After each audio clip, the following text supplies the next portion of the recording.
mau minta bantuan teman-teman dulu nih. Ini adalah di slide sebelumnya ini adalah part bagian kiri ini adalah gambaran di mana aku di tahun 2020 dulu saat maba baru SMA, mahasiswa SMA yang nggak tahu esai itu gimana, cara nulisnya gimana.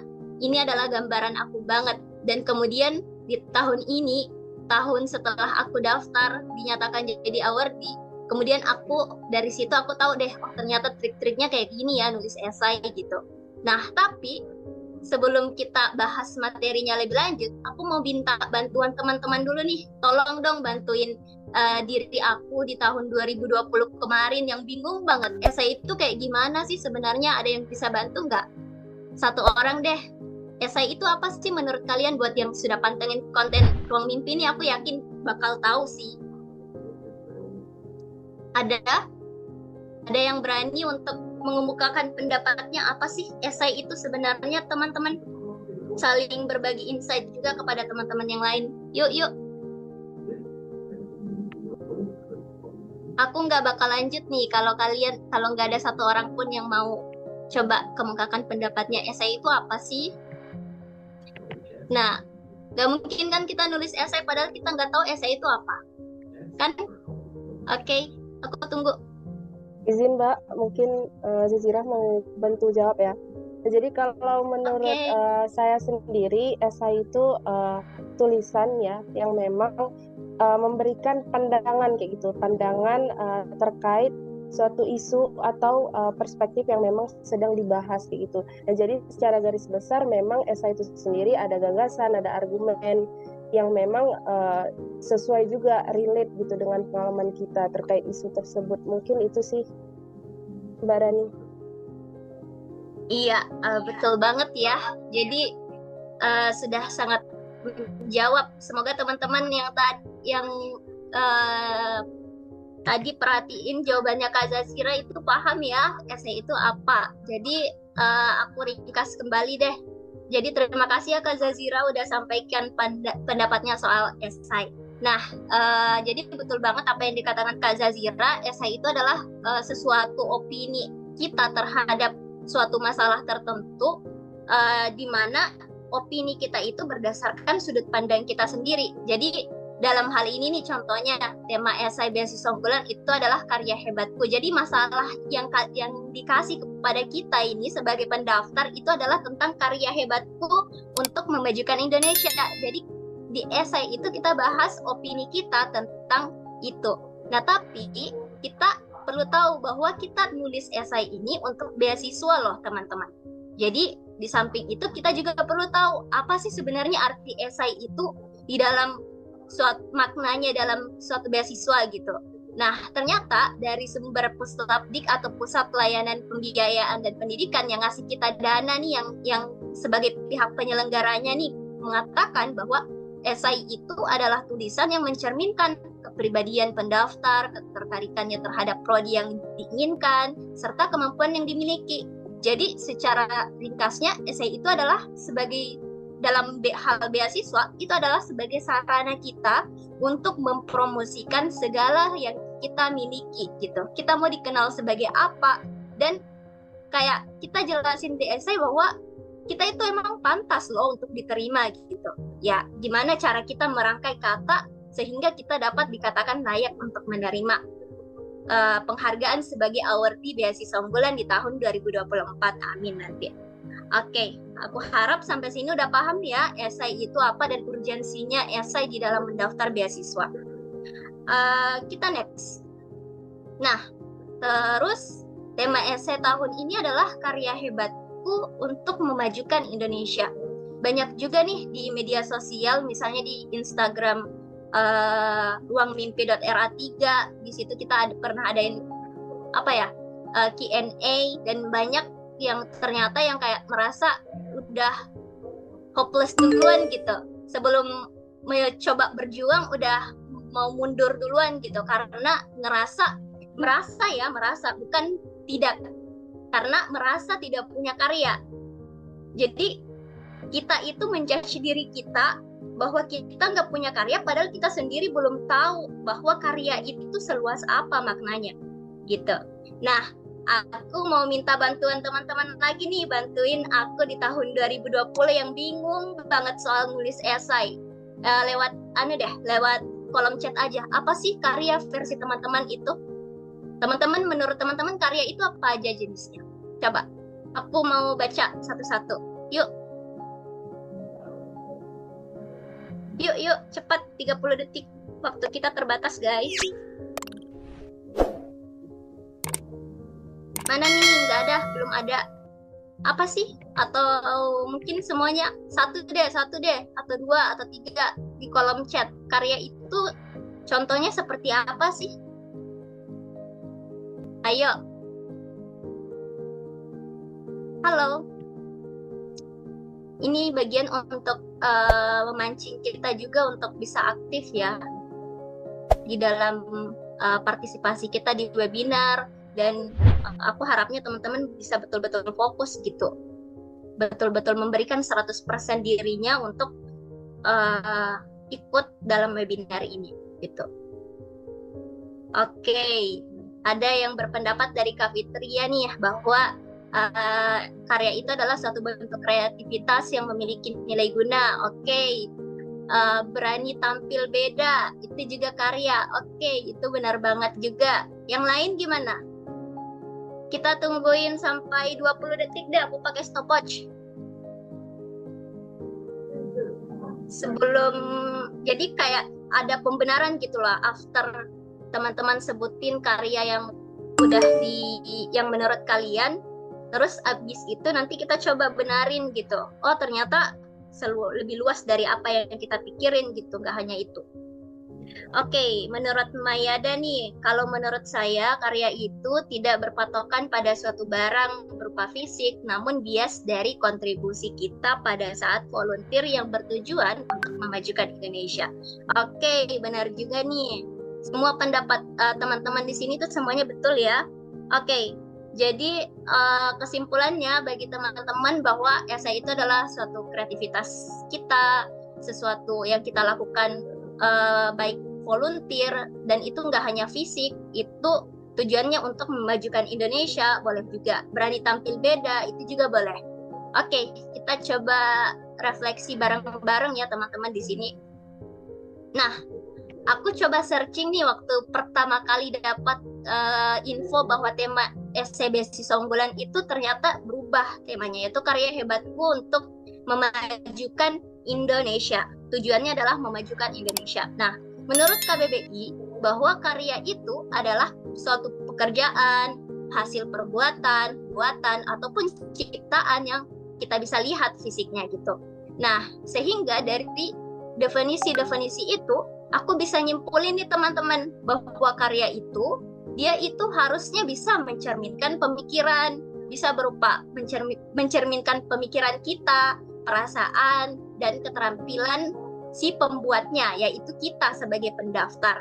Dan seringkali karya itu tujuannya adalah untuk memberikan nilai, baik estetika, misalnya lukisan, fotografi, ataupun apapun yang bernilai estetika, atau fungsional. Misalnya kalian yang dari teknik, ada project yang bisa betul-betul bermanfaat untuk masyarakat, gitu, digunain langsung. Ataupun intelektual, bagi kalian yang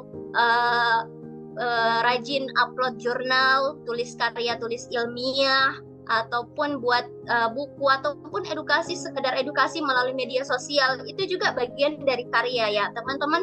Nah, intinya segala hal yang kita lakukan itu memberikan dampak kepada orang lain, itu adalah bagian dari karya. Oke? Jadi jangan batasin bahwa karya itu, Kak, aku nggak punya karya, dalam artian, Kak, aku nggak pernah juara lomba, Kak, aku nggak ada pernah nulis buku, aku nggak pernah ikut karya tulis ilmiah, dan lain-lain. Itu salah besar ya kalau hanya membataskan karya pada hal-hal fisik seperti itu. Oke. Bisa juga di sini contohnya nih. Nah, dari definisi karya tadi, kita bisa bagi contoh-contohnya nih. Nilai estetika, misalnya tadi yang udah aku sebutin, contohnya bisa berupa karya lukisan, buat kalian yang dari jurusan seni itu relate banget deh. Terus bisa juga dari estetikanya berupa desain grafis, fotografi, editing, atau kalian mungkin dari teknik sipil punya project-project kuliah, boleh banget tuh di-upload dan diceritain di esainya terkait karya desain teknik sipilnya gitu kan. Teknik sipil itu kan kayak merangkai bangunan ya kalau nggak salah ya, kayak gitu. Intinya hitung-hitungannya, bahkan desainnya dan lain-lain, kayak gitu contohnya. Atau bisa juga nilai fungsional, contohnya adalah organisasi yang kita ikuti, di mana organisasi itu memberikan dampak. Kita memberikan dampak dengan ikut organisasi itu. Ataupun pengabdian yang seperti yang di komen tadi ya sama teman-teman, atau volunteer, ataupun tugas sekolah atau kuliah yang relevan dengan jurusan kalian tentunya. Tapi kalaupun memang ada yang nggak relevan, nanti kita bisa karyanya ya, nanti kita bisa coba tarik benang merahnya nanti. Serta membuat suatu kegiatan yang bermanfaat bagi orang lain. Tes, headsetku mati, apa suaranya masih kedengaran? Ya, kedengaran. Oke, aman. Oke. Aku pakai headset soalnya lowbat. Oke, yang ketiga kita lanjut, itu adalah contoh karya dalam bentuk nilai intelektual. Nah, ini yang paling umum teman-teman yang rasanya udah hopeless banget karena ngerasa nggak punya karya di bidang ini, misalnya karya publikasi ilmiah, jurnal, ataupun penelitian. Tapi penelitian ini relate banget sih untuk kalian yang daftar beasiswa unggulan di jenjang S2 ataupun S3. Atau bisa juga kalian yang pernah jadi pembicara ataupun edukator, itu juga bagian dari karya. Nulis buku atau blog, ada yang minti aku kalau nggak salah Kak Zazira ya Kak, yang sering nulis di blog gitu, edukasi kalau nggak salah. Iya benar Mbak. Oke. Ya minti di batch 1. Nah kayak gitu tuh. Jadi pada intinya adalah segala kegiatan ataupun selagi kegiatan yang kita lakukan itu memberikan dampak, entah itu pada orang lain ataupun hanya sekedar pada diri kita sendiri untuk membuat kita lebih bertumbuh gitu, itu adalah karya teman-teman. Oke, sampai sini paham ya? Aku pengen dengar responnya, paham nggak tentang makna karya gitu? Gini. Soalnya banyak yang bertanya, Kak, aku nggak punya karya seperti apa sih yang harus aku masukin, yang harus aku ceritain di esai. Aku mau dong responnya teman-teman, entah pakai stiker atau komen atau gimana, suara boleh.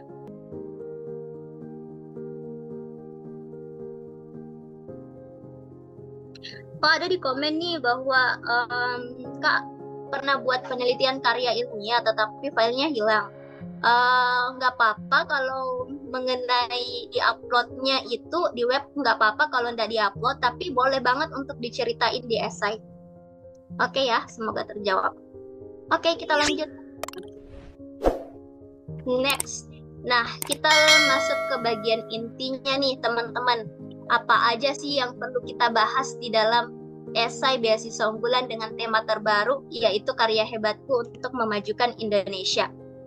Nah, berdasarkan panduan 2024 yang aku baca, itu terbagi jadi 4 jenis, 4 rangkaian yang harus dimuat di dalam esai tahun ini yang kita buat. Bentar, aku minum dulu. Oke.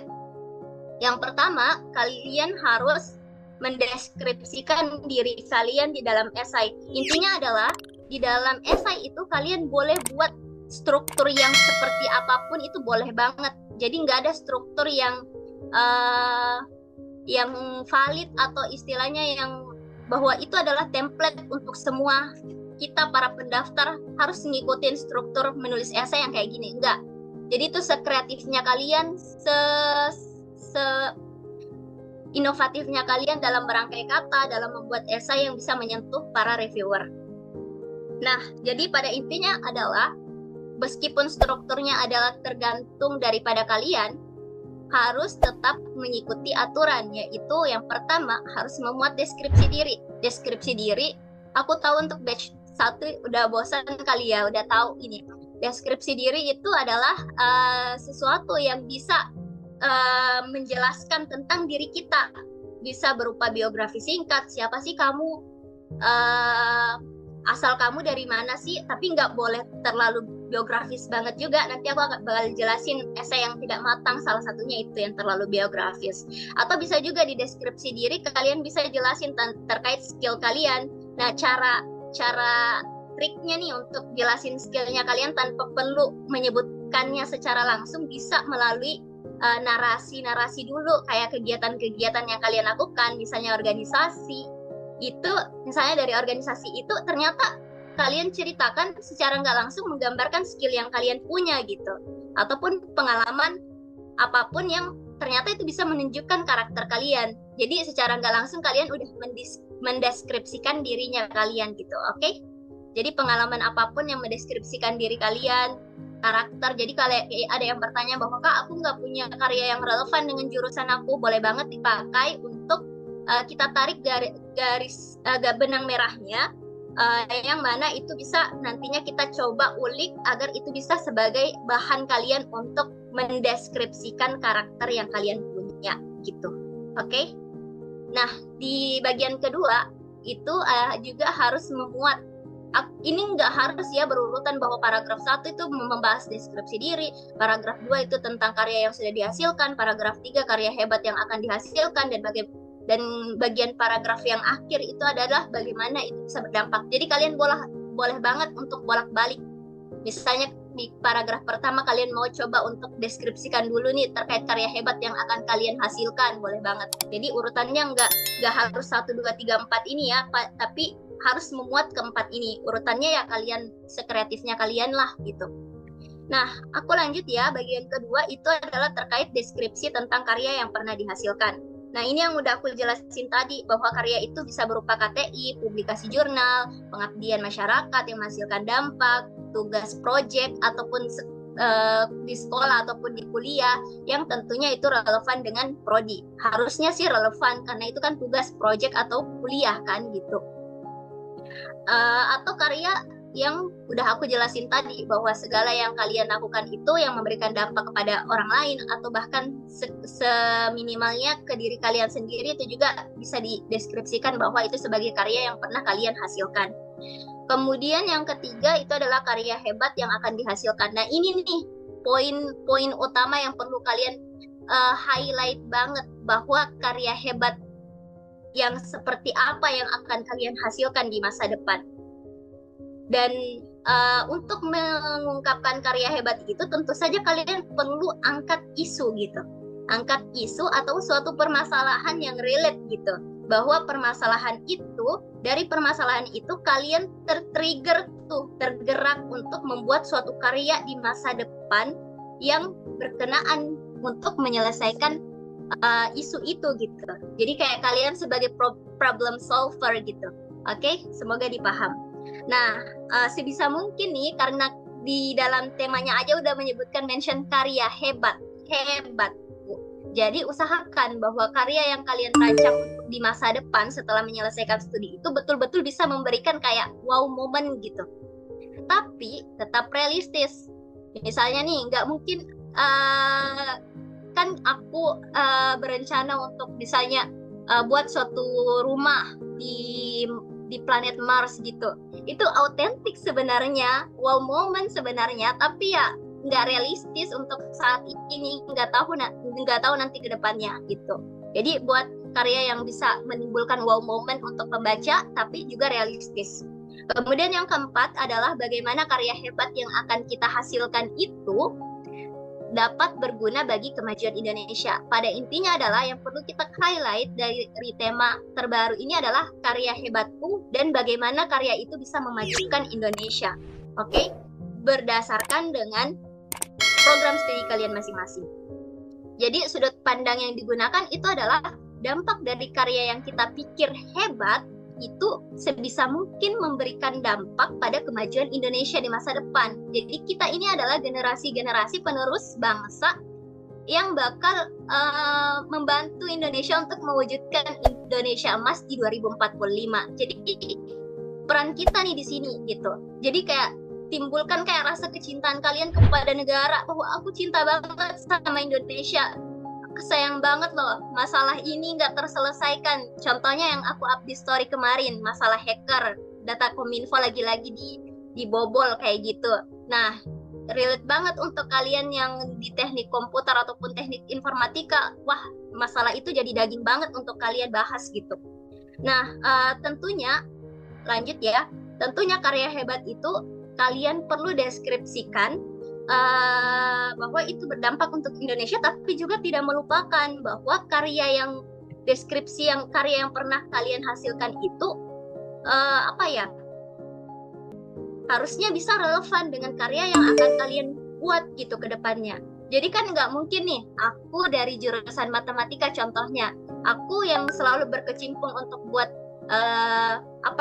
modul pembelajaran, ngajar sana sini misalnya kayak gitu. Terus aku tiba-tiba punya ide atau karya hebat di masa depan, versi aku adalah mau buat food estate misalnya, kayak greenhouse gitu. Nggak nyambung kan? Jadi kayak pengalaman-pengalaman aku itu sebelumnya adalah tentang ngajar dan lain sebagainya, karya itu. Terus rencana masa depan itu nggak klop atau nggak nyambung dengan karya-karya yang udah kita jelaskan sebelumnya, kayak gitu.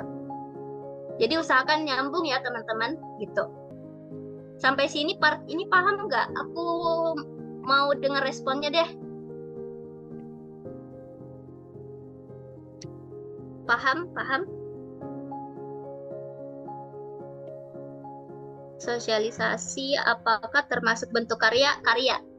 Bagian nilai intelektual tadi kan, ada 3 jenis karya yang aku jelasin tadi, yaitu dia bisa masuk bagian intelektual, yaitu bagian mengedukasi. Itu boleh banget diceritain di esai. Cuman gimana kitanya aja ngerangkai kata sehingga itu bisa dianggap sebagai kontribusi kita dalam memajukan Indonesia dalam bentuk karya edukasi yang kita berikan. Oke, aku harap paham ya. Aku next aja kalau gitu. Soalnya waktunya terbatas juga sih. Kalian yang laki-laki mau sholat Jumat juga kan?